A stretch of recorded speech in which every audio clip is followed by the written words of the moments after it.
So how did I get from this to this? I wanted to do a slightly different end shot to the video I did of this wonderful looking church. So I took my inspiration from some of the documentaries and news items and even films these days where they use a process that I like to call selective focus.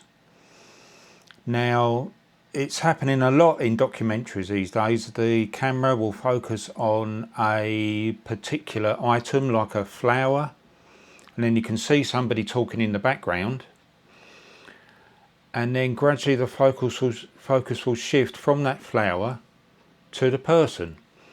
It's really annoying, but if used in the right way it can be quite effective. So I thought I would try it with this end shot on my recent video. So I used DaVinci Resolve as my editing software. So if you use DaVinci Resolve as well, then it's going to be easy to follow along. If you don't, there may be a way to do it in your editing software that you use. So it may give you some ideas of what you can and you can't do. So without further ado, this is how I did it. Okay, so you need to start with getting your clip onto the timeline, and then what I'm going to do is press the Alt key on the keyboard, and I'm going to duplicate that clip by pressing the left mouse button, dragging it up, and then I'm going to duplicate it again. So I've now got 3 identical tracks on the timeline. Now if you select the top track here, now what I will say is before you do this, you need to make sure you've colour graded your footage if you're shooting in D-Log. So when I go into the colour page, I have colour graded it. I've only got one node up here. I'm working with one node, so I've deleted all the other nodes that I had. I've just got one node. Go back to the edit page. So we've selected the top clip here, which is what we're going to be working on to start with. And what I'll do, I'll scrub so that the top of the memorial has just got grass behind it. Back into the colour page and select Magic Mask, which is this one here, and then just start selecting parts of the memorial and scrub through.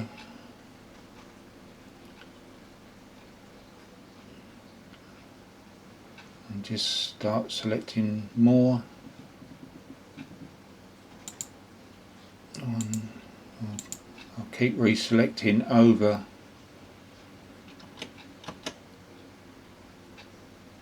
where I've already selected before.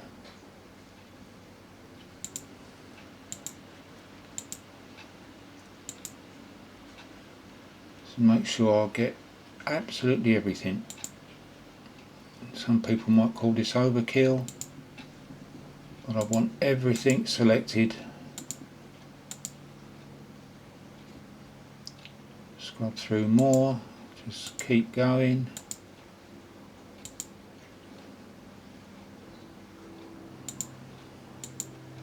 I'll reselect up there again.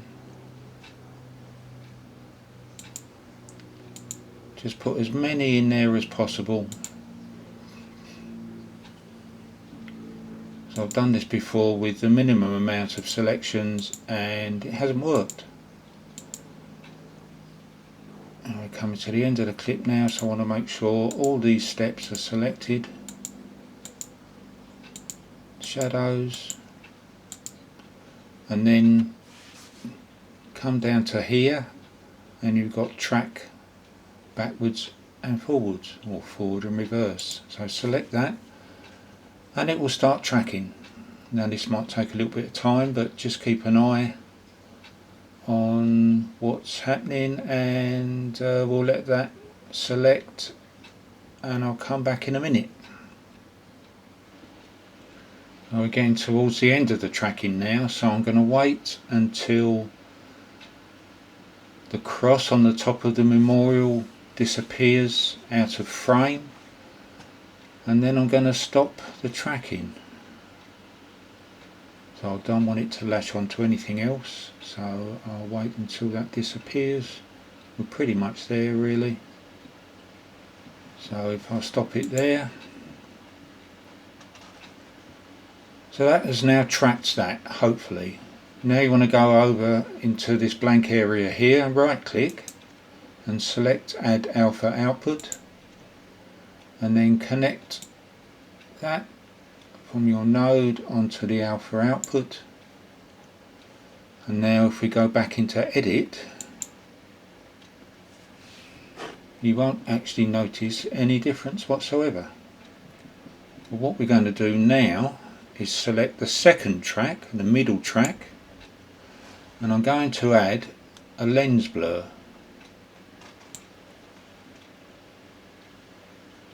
I'll add that into the middle track, and that's too much of a blur there, so I'm going to just reduce that over here to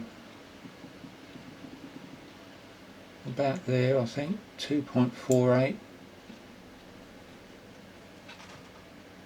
And now when you scrub through, as the cross comes into view, the memorial is in focus but the background is blurred, which gives it much more depth.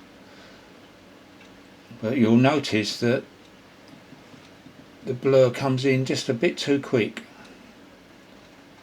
So on the second one down, again the middle track, I'm going to adjust that so it comes in gradually. Let's just check that.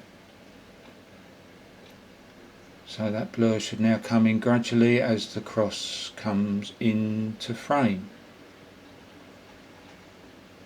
And there we are.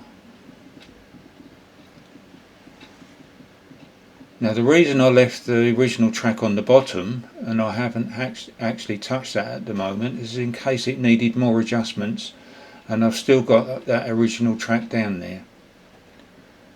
But that is now complete, I think. I'll run it from the beginning.